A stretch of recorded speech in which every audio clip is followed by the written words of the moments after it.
혹시 이런 생각 해보신 적 있으십니까? 나는 열심히 살았는데 왜 돈이 없을까? 젊을 때 쉬지도 않고 일했습니다. 남들보다 게으르지도 않았습니다. 술도 줄이고 담배도 끊고 자식들 뒷바라지하느라 내 것은 뒤로 미뤘습니다. 그런데 막상 60이 넘고 70을 바라보고 나니 통장 잔고를 보면서 한숨이 나옵니다. 내가 뭘 잘못한 걸까? 오늘 이 영상은 그 질문에 대한 솔직한 대답입니다. 그리고 이 대답은 끝까지 들으셔야 진짜 의미가 있습니다. 처음 몇 분만 보고 끄시면 오늘도 그냥 지나가는 하루가 됩니다. 하지만 끝까지 함께 하신다면 지금 이 순간부터 뭔가 달라질 수 있습니다. 잠깐 여러분의 일상을 한번 떠올려 보시겠습니까? 아침에 눈을 뜨면 제일 먼저 어떤 생각이 드십니까? 오늘 하루 뭘 해야 하나 보다는 돈 나갈게 이달에 뭐가 있지? 라는 생각이 먼저 떠오르시는 분 계십니까? 아파트 관리비, 보험료, 통신비, 고정적으로 빠져나가는 돈들을 머릿속으로 계산하면서 하루를 시작하시는 분들이 의외로 많습니다. 마트에 가면 어떠십니까? 예전엔 그냥 집어들었던 물건을 이제는 앞뒤로 돌려보고 가격표를 2번 확인하고 그래도 고민하다가 결국 내려놓으시는 경우가 생기지 않으셨습니까? 아이들한테는 내색 안 하지만 혼자 속으로는 내가 이 나이에 이러고 있구나 싶을 때 말입니다. 자식한테서 전화가 오면 반가운데 솔직히 한편으론 조심스럽기도 합니다. 혹시 부탁이 있는 건 아닐까? 아니면 반대로 내가 부탁해야 하는 상황이 오면 어쩌나 하는 생각이 스칩니다. 손주 생일이 돌아오면 예쁜 선물을 사주고 싶은데 주머니 사정이 따라주지 않아서 마음이 무거워집니다. 작은 것 하나도 해주지 못한 것 같아 미안하고 그 미안함이 쌓이다 보니 자꾸 혼자 있고 싶어집니다. 이런 장면들 남의 이야기 같으십니까? 많은 분들이 나만 이런가 하고 생각하십니다. 그런데 아닙니다. 지금 이 영상을 보고 계신 분들 중에 이 장면 중 하나라도 자신의 이야기처럼 느껴지신 분이 분명 계실 겁니다. 그리고 그분들께 꼭 드리고 싶은 말이 있습니다. 이건 여러분이 못나서가 아닙니다. 많은 분들이 이렇게 생각하십니다. 돈이 없는 건 그냥 못 벌어서야. 운이 나빴던 거야. 내가 젊을 때 더 아꼈어야 했는데. 물론 그런 부분도 있을 수 있습니다. 하지만 진짜 문제는 따로 있습니다. 100억을 가진 사람들, 재산이 넉넉한 시니어 분들을 보면 꼭 처음부터 돈이 많았던 분들이 아닙니다. 오히려 평범하게 시작했는데 지금 여유로운 분들이 있습니다. 반대로 젊을 때 꽤 벌었는데 지금은 빠듯하게 사시는 분들도 있습니다. 차이는 수입이 아니었습니다. 차이는 생각하는 방식이었습니다. 돈이 모이고 안 모이고는 얼마를 버느냐보다 어떻게 생각하느냐에서 이미 결정이 난다고 합니다. 그 말이 처음에는 이해가 안 될 수도 있습니다. 생각이 무슨 소용이야, 돈이 있어야지라고 하실 수도 있습니다. 하지만 오늘 이 이야기를 끝까지 들으시면 그 말의 의미가 정확히 이해가 되실 겁니다. 그리고 그게 이해되는 순간부터 지금 이 나이에도 뭔가 바꿀 수 있다는 걸 느끼실 겁니다. 첫 번째 이야기를 해보겠습니다. 돈이 없는 가장 큰 이유 중 하나는 돈을 쓰는 것과 돈을 잃는 것을 구분하지 못하기 때문입니다. 예를 들어볼까요? 어떤 분은 한 달에 외식을 한두 번 하는데도 늘 돈 쓰는 게 죄스럽다고 하십니다. 반면 어떤 분은 매달 꽤 큰 금액을 쓰는데 정작 본인은 이건 나를 위한 투자야 라고 하시면서 전혀 죄책감이 없습니다. 같은 돈을 쓰는데 왜 이런 차이가 날까요? 전자의 분은 돈을 쓸 때마다 잃는다고 느끼십니다. 돈이 빠져나가면 뭔가 줄어드는 느낌, 불안한 느낌이 드는 겁니다. 그래서 쓰고 나서도 찜찜하고 결국 그 찜찜함 때문에 정작 필요한 곳에도 못 쓰게 됩니다. 건강을 위해 검진 받는 것도 미루고 몸이 아파도 병원을 망설이고 나를 위한 작은 즐거움도 참게 됩니다. 후자의 분은 돈을 쓸 때 교환한다고 느끼십니다. 내가 가진 돈을 내어주고 그만큼의 경험이나 건강이나 관계나 시간을 받아온다고 생각합니다. 그래서 쓰고 나서 후련하고 그 경험이 다음 행동으로 연결됩니다. 이게 단순히 마음가짐의 차이 아니냐고 하실 수 있습니다. 그런데 이 차이가 10년, 20년이 쌓이면 어떻게 될까요? 돈을 잃는 것으로 느끼는 분은 점점 쓰는 것 자체를 두려워하게 됩니다. 그리고 아이러니하게도 그 두려움 때문에 오히려 돈이 더 빨리 줄어드는 상황이 생깁니다. 건강을 아껴서 병원을 안 갔는데 나중에 더 큰 돈이 드는 경우가 그렇습니다. 작은 것을 참다가 한꺼번에 더 크게 쓰게 되는 경우도 그렇습니다. 돈을 잃는 게 무서운 게 아니라 돈을 지혜롭게 교환하는 법을 모르는 것이 진짜 문제입니다. 그런데 여기서 많은 분들이 놓치는 게 있습니다. 그 지혜는 타고나는 게 아니라는 겁니다. 배울 수 있습니다. 나이와 관계없이 지금부터도 충분히 달라질 수 있습니다. 두 번째 이야기로 넘어가겠습니다.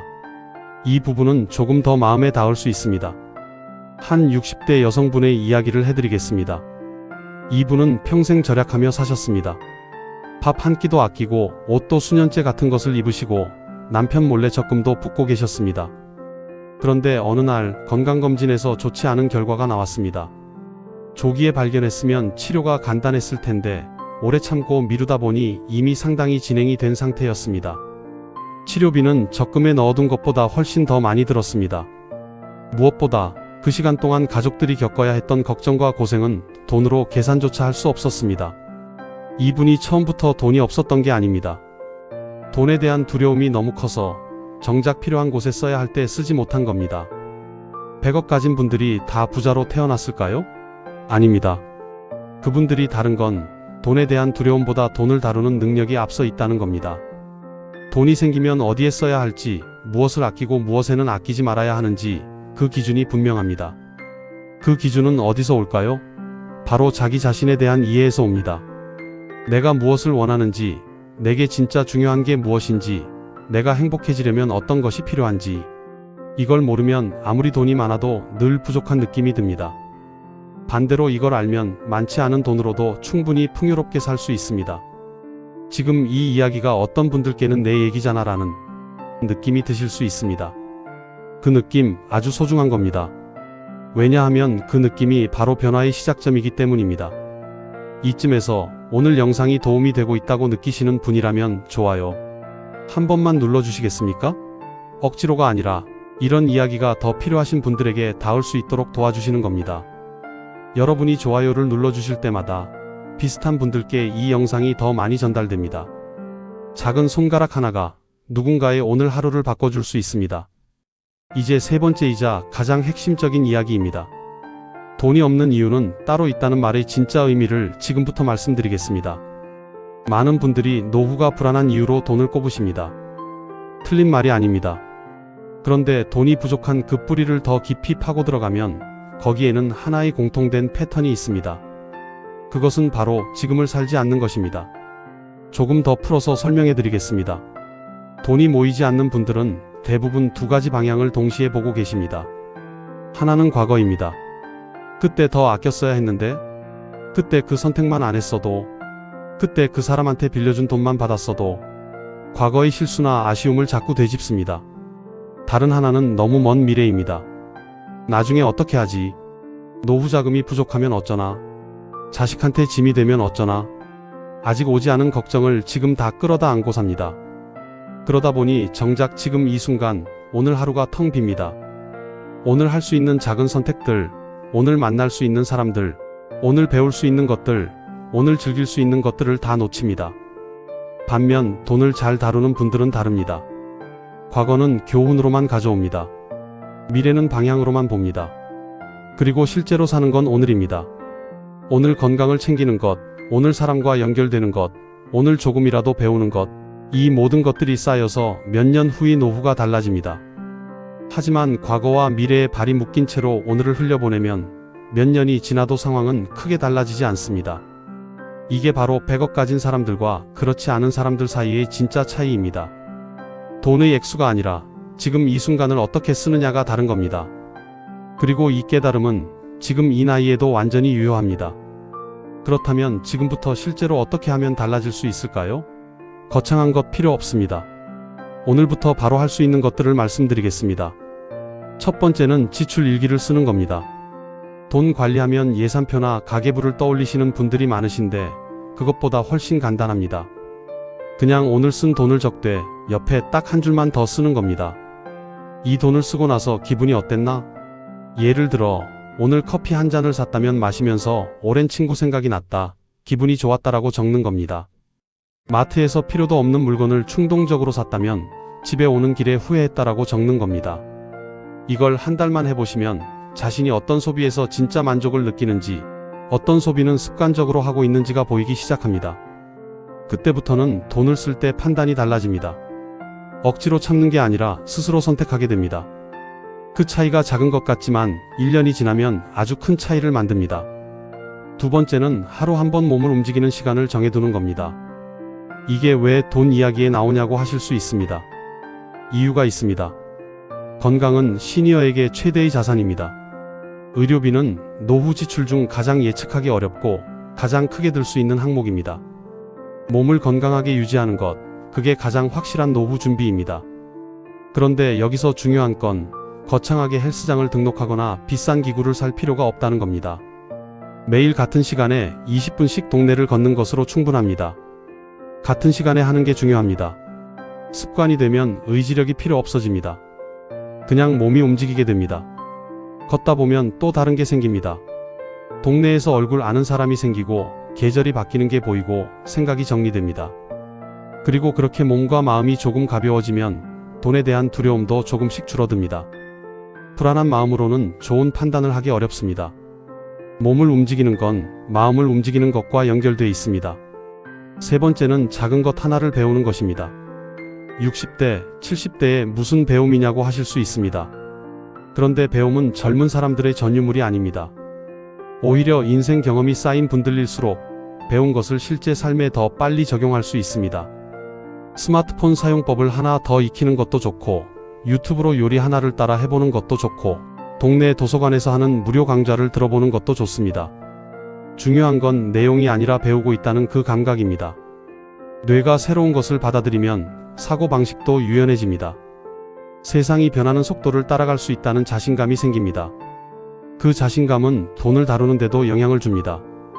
나는 이미 늦었어 라는 생각이 줄어들고 나도 할 수 있어 라는 생각이 조금씩 자리를 잡습니다.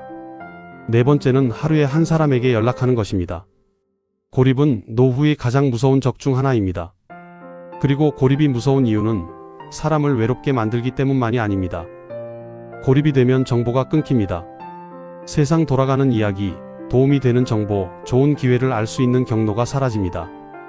돈이 있는 분들은 대부분 관계망이 살아 있습니다. 누군가와 연결되어 있고 그 연결을 통해 필요한 것을 얻고 줄 수 있는 것을 나눕니다. 그게 때로는 돈이 되고 정보가 되고 마음의 위안이 됩니다. 매일 한 사람에게 연락하는 게 부담스러우시면 일주일에 2번부터 시작하셔도 됩니다. 오래된 친구에게 문자 한 통, 자식한테 안부 전화 한 번, 오랫동안 소식이 끊긴 지인에게 짧은 카톡 한 줄. 이것이 쌓이면 관계가 다시 살아납니다. 그리고 관계가 살아있는 한 아무것도 완전히 끝나지 않습니다. 다섯 번째는 오늘 하루 한 가지를 감사하게 적는 것입니다. 너무 뻔한 이야기처럼 들리실 수 있습니다. 하지만 이 이야기를 끝까지 들어주신 분들이라면 이게 왜 마지막 실천 방법인지 이해하실 겁니다. 돈에 대한 두려움, 노후에 대한 불안, 이 모든 것의 뿌리에는 지금 내가 가진 것을 보지 못하는 것이 있습니다. 없는 것에만 집중하면 있는 것이 보이지 않습니다. 있는 것이 보이지 않으면 감사가 없습니다. 감사가 없으면 만족이 없습니다. 만족이 없으면 아무리 돈이 많아도 늘 부족합니다. 잠들기 전 오늘 하루 딱 한 가지만 적으세요. 간단한 메모라도 좋습니다. 오늘 밥이 맛있었다. 날씨가 좋았다. 오랜만에 웃었다. 이걸 30일만 해보세요. 뇌가 조금씩 바뀝니다. 있는 것을 보는 눈이 생깁니다. 그리고 그 눈이 생기면 돈을 대하는 방식도 달라집니다. 이게 진짜 부자가 되는 방법의 시작입니다. 외부가 아니라 내부에서 시작하는 겁니다. 오늘 이야기를 여기까지 들어주신 여러분께 진심으로 고맙습니다. 처음에 말씀드렸죠. 돈이 없는 이유는 따로 있다고. 그 이유는 게으름도 아니었고 운이 나빠서도 아니었고 타고난 환경 때문만도 아니었습니다. 돈을 어떻게 생각하느냐, 지금 이 순간을 어떻게 살고 있느냐, 그게 핵심이었습니다. 그리고 그건 지금 이 나이에도 바꿀 수 있습니다. 아니, 인생을 충분히 살아오신 분들이기 때문에 오히려 더 깊이 바꿀 수 있습니다. 젊은 사람들은 아직 실패를 많이 안 해봤습니다. 여러분은 이미 충분히 살아보셨습니다. 그 경험이 지금부터의 가장 큰 자산입니다. 50대도, 60대도, 70대도, 80대도 마찬가지입니다. 인생의 후반전은 전반전과 다릅니다. 빠르게 달리는 게 아니라 어디로 가는지를 알면서 걷는 겁니다. 그 걸음이 느려 보여도 방향이 맞으면 반드시 원하는 곳에 닿습니다. 지금 이 순간 여러분이 이 영상을 보고 계신다는 것 자체가 이미 바뀌려는 마음이 있다는 증거입니다. 그 마음이 있는 한 늦지 않았습니다. 절대로 늦지 않았습니다. 오늘 말씀드린 것 중에서 딱 하나만 기억하고 오늘 바로 해보신다면 저는 잠들기 전 감사한 것 한 가지 적기를 권해드립니다. 핸드폰 메모장도 좋고 작은 노트도 좋습니다. 오늘 밤 딱 한 줄만 쓰고 주무십시오. 그게 첫 번째 걸음입니다. 여러분은 오늘 이야기 중 어떤 부분이 가장 마음에 남으셨습니까? 댓글로 한 줄만 남겨주세요. 나는 이 부분이 내 이야기 같았다. 오늘부터 이걸 해보겠다는 한마디가 이 채널을 찾아오시는 다른 분들께도 큰 위로가 됩니다. 댓글 하나가 서로를 붙들어주는 힘이 됩니다. 그리고 이런 이야기를 계속 받아보고 싶으신 분들은 구독 버튼 눌러주시고 알림 설정도 해두시면 좋겠습니다. 매주 여러분의 인생 후반전에 실제로 도움이 되는 이야기를 가져오겠습니다. 오늘도 끝까지 함께 해주셔서 진심으로 감사드립니다. 오늘 하루 수고 많으셨습니다.